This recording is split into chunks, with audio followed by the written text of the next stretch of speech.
Welcome to Pagan Crafting. I'm your host, Kara. Today, we're going to make a Raven Oracle charm casting cloth used for your bone and charm casting trinkets alike. This easy do-it-yourself project is going to be surprisingly easy. Hang out with me today. Let's stay tuned. Let's throw some bones, throw down some charms, and let's make our own casting cloth. Let's have some fun.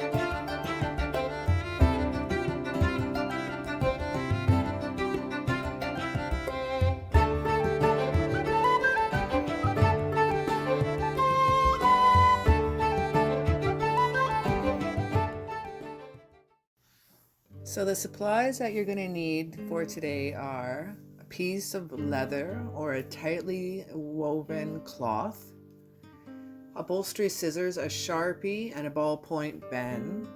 Going through all my different pieces of leather, I have not only different colors, different grades, and different sizes of leather. Some of them range from these sizes, these pieces, anywhere between $8 to $12, $17, again, depending on size and the grade of leather, as well as that will depend on the color I use too. I'm feeling this purple. This was an option. This little brown piece here does have a project coming up. I'm actually going to use it towards a layered skirt I'm going to be making. So that one I can't use today.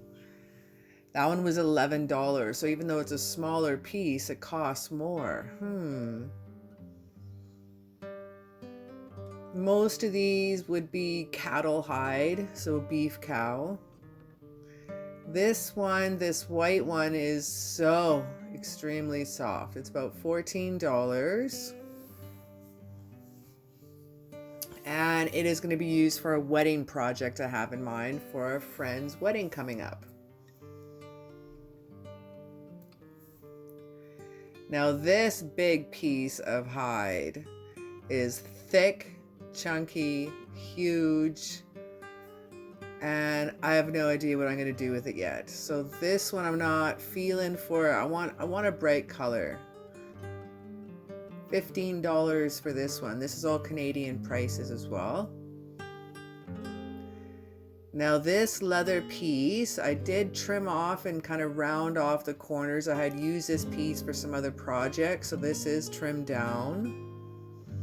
But I'm feeling this one. I think we're gonna go with red for today. It's perfect. I want a giant one. So laying down some Bristol board paper first. This is going to kind of protect my leather piece and help me move it around. I'm working on the floor, so it's going to help me swoosh, swoosh, swoosh it around a little easier. I cut out a piece of Bristol board at how big I wanted it. I don't want to mark anything up yet. I want to play around. So if you look here on the larger squares on the right hand side, I started mapping it out and writing it out and it looked good. Then I realized when you drop the charms, they're going to be all mainly in the middle and they're not going to be reaching this. So I decided to try making a smaller grid to see what that was like. And then maybe I'll decorate around the edges instead. So decided to go on that.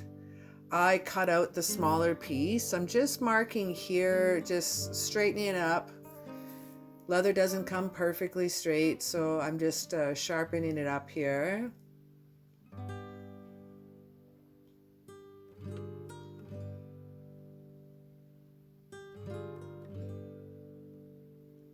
Using upholstery scissors for leather. Even though this leather is not very thick, it definitely is an extreme help. It's easier to cut. I'm going to keep this piece for another project later too. That's going to need a little home. Now I designed this on Canva. I used some power words here, made a grid, and that helped me figure out kind of my layout, what I wanted to do. Now you can choose whatever size rectangle you would like, how many squares you would like.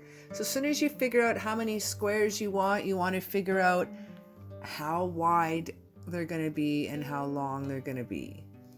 Now what you see me doing here is centering. I'm measuring all sides, so they're perfect. Oh, introducing Samuel, my cat Sammy.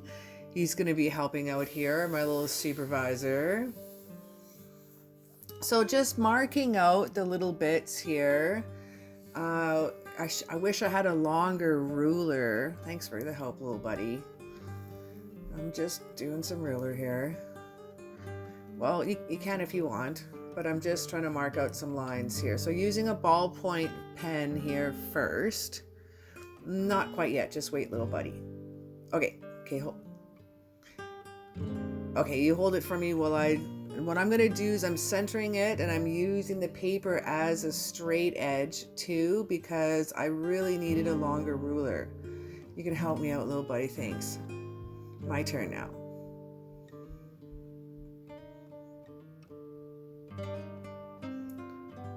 I'll lend you that back. You can hold that for me. Thank you.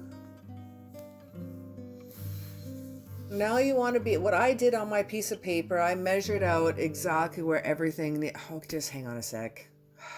Samuel, love you, little buddy. Okay. Oh, he's so cute.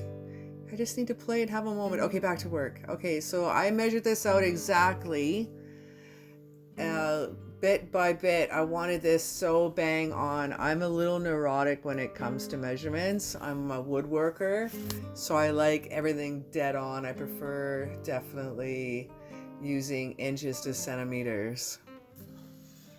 Okay, quick intermission here. One moment, please.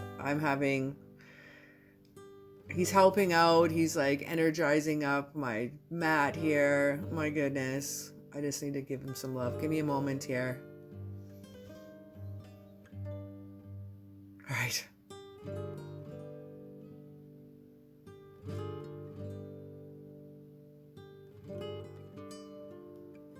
All right, that's how you do it. Thanks. I need to get back to work here. Okay. All right. I got to get back to work, little buddy.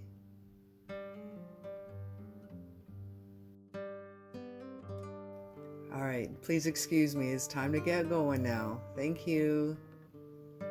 Oh! All right, try to get back to work here. Now that my supervisor has helped me out, left some fur behind. Oh, my love.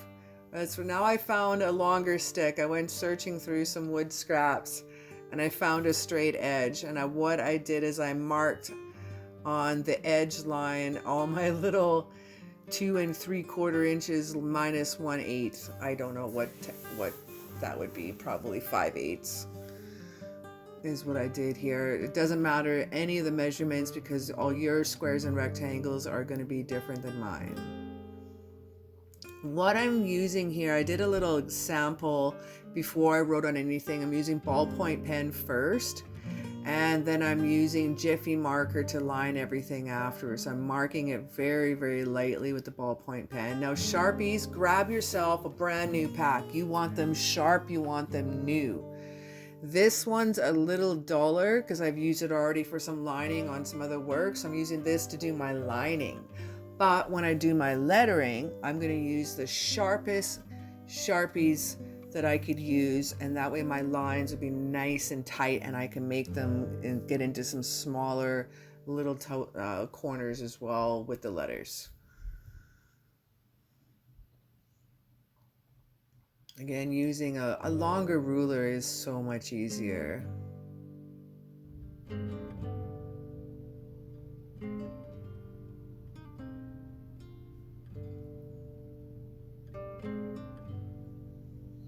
Now we're going to grab our sharper Sharpie. And we're going to start laying down our power words. Now this sheet here I'm going to have on my Etsy site as a PDF download, as well as some other casting and some pendulum charts.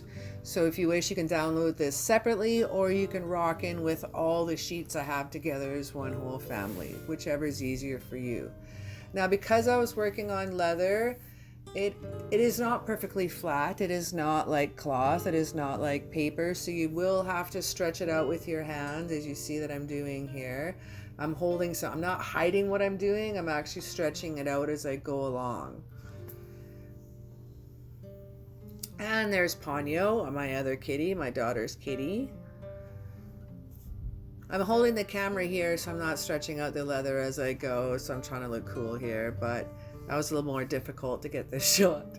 But that's all I was doing. This one, you want to definitely take your time. Really, really take your time. And I'm quite happy I did not make one spelling mistake. I am so proud of myself because I'm a dyslexic witch as well as an art witch. So yes, indeedly do. I'm so happy. No spelling mistakes. That is a feat in itself. So what I'm going to rock around the edges here is some constellations for all the zodiac signs. I love constellations. I love the stars. And then I'm going to do the corresponding sign right beside each other. Rocking in with the Raven Oracle. I'm going to put some ravens up above with some trees growing out from the top. I think that'll look pretty cool. So here's what I came up with. I drew on all the little constellations with the corresponding zodiacs. I'm well chuffed. I think this turned out pretty cool. Now I'm going to head on to do the ravens. What I did is I just took my time. I sketched it on so lightly with the ballpoint pen first. Pencil will not work on leather. And then I start bringing it in with the Jiffy marker. Now, originally this would be called the Magpie Oracle. But contrary to popular belief, maybe it's just in Canada, I don't know, maybe just the magpies in Canada don't collect trinkets and shiny things, but they actually don't like shiny things, they're kind of afraid of them. So my friends and I have coined Raven Oracle. It's a cross between bones and trinkets and things you would collect and find and put all together. And it's a takeoff, a spin-off from the Magpie Oracle you may have heard throughout YouTube and on the internet. But I think Raven or Crow, just for my workings, is more fitting and for what I like. I love studying Norse mythology, so the two ravens for me, of Odin's raven, kind of rings home for me. I love it. So this was quite fitting, and I think it turned out great. I know I'm having some fun with some charms here, man. You could use anything that you'd like. Bones, charms, shells, you name it, trinkets, things that you find around the house. Charm bracelets, necklaces, little things, anything you can find, keys that mean things to you. Anything you could use, you could have a lot of fun. Now, sadly, today we're not going to be getting into the meanings of charms, but I have a few videos coming up here right away, and they're going to be playing with no bones about it charms, vegan friendly to straight up bones only. We're going to have a lot of fun. So if you like to check out some more of those videos, subscribe. If you like this video, throw me down a like up, ring that bell so you know when the next video comes out, and I would love to have you join us on the next video. Have yourself a magical day, and thanks for chilling out with me today.